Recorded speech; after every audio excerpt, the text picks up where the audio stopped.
Bismillahirrahmanirrahim. Assalamualaikum warahmatullahi wabarakatuh. Anak hero,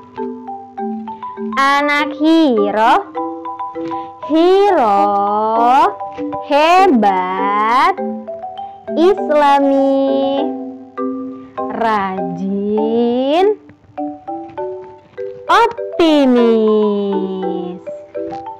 Apa kabarnya teman-teman pada pagi hari ini? Jawabnya, alhamdulillah, luar biasa. Tetap semangat, tetap ceria. Allahu Akbar. Sebelum kita memulai pembelajaran pada pagi hari ini, ada baiknya kita berdoa.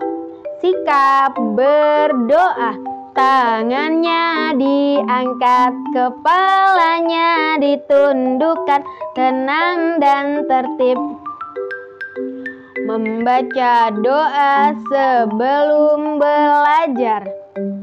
Raditu billahi rabba wa bil islami dina wa bi muhammadin nabiyya wa rasula. Rabbi zidni ilman warzuqni fahman. Ya Allah, tambahkanlah ilmuku dan pertinggilah kecerdasanku. Amin. Pada kesempatan kali ini, Miss Ani akan menjelaskan tentang pembelajaran 12. Hidup damai. Sikap damai Nabi Ishak dan Lam. Disimak baik-baik ya teman-teman, kalau perlu dicatat.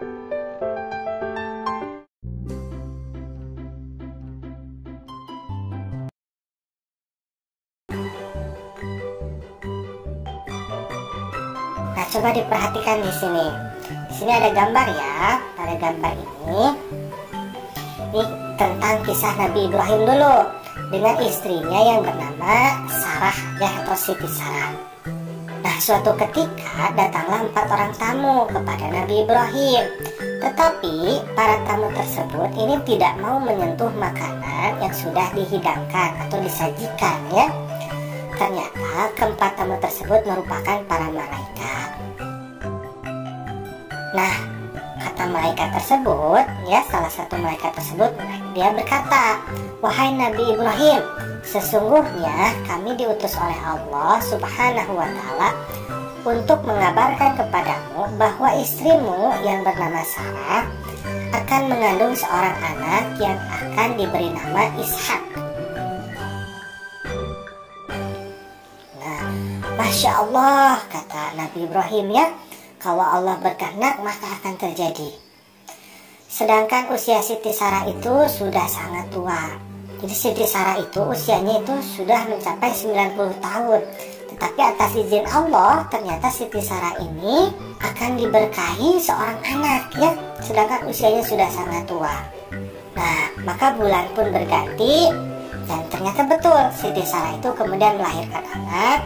Nah, anaknya tersebut kemudian diberi nama Ishak, atau kita mengenalnya sebagai Nabi Ishak.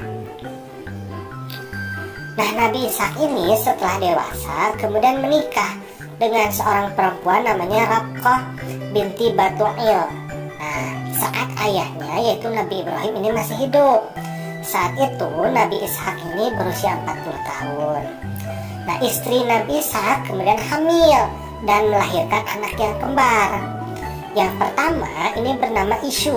Nah, orang-orang Arab ini sering menyebutnya sebagai Ish. Nah, Ish ini adalah nenek moyang dari bangsa Romawi, atau yang kita kenal sebagai orang-orang Eropa ya. Nah, yang kedua, anaknya yang kedua ini bernama Yakub, atau kita kenal sebagai Nabi Yakub. Nah, Nabi Yakub ini sering juga disebut dengan Israel, jadi sebutannya itu Israel. Nah, Nabi Yakub ini merupakan nenek moyang dari Bani Israel, atau kita mengenalnya sekarang sebagai bangsa Israel ya. ada beberapa keutamaan dari Nabi Ishak.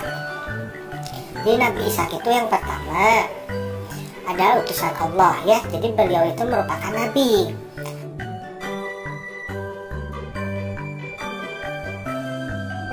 Nah, kemudian yang kedua, Nabi Ishak ini terkenal nabi yang ramah pada kaumnya. Jadi sangat ramah, sangat sopan dan sangat santun kepada kaumnya.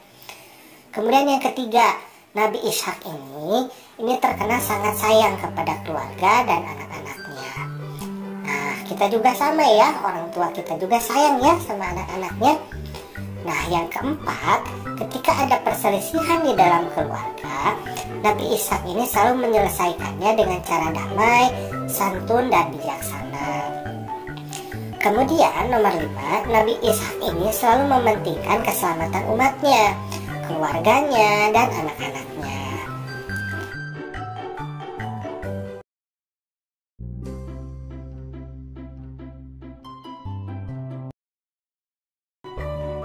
Nah, assalam ini artinya Allah Maha Pemberi Keselamatan.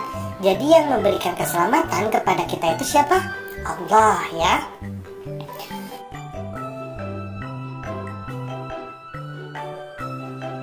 Nah, Allah adalah yang memberikan keselamatan kepada semua makhluknya. Jadi bukan hanya kita saja ya, kepada binatang, kepada tumbuhan, kepada jin, kepada malaikat. Nah, siapa yang memberikan keselamatan? Yang memberikan keselamatan kepada mereka semua ya, kepada makhluk-makhluknya itu adalah Allah. Nah, nomor 1, Allah ini menyelamatkan setiap hambanya dari berbagai kesulitan. Yang kedua, keselamatan ini hanya milik Allah. Nah, yang ketiga, hanya Allah yang dapat memberikan keselamatan. Kemudian yang keempat, kita harus selalu memohon dan berdoa hanya kepada Allah agar diberi keselamatan dan dijauhkan dari perbuatan tercela kepada orang lain. Jadi karena semua keselamatan itu adalah dari Allah, maka kita harus berdoa itu hanya kepada Allah, tidak boleh berdoa kepada yang lain ya. Dan kita juga harus berdoa agar diri kita pun terhindar dari sikap untuk mencelakakan orang lain. Oke, kita lanjutkan ya. Nah, di sini ada gambar ya. Nah, kita cek satu-satu ya. Nah, apa katanya nih? Apabila ada yang membutuhkan pertolongan dan keselamatan, maka kita bantu dan selamatkan. Nah, jadi kalau ada yang memerlukan pertolongan, maka kita bantu. Ya, maka kita selamatkan. Nah, itulah ciri orang Islam yang benar ya.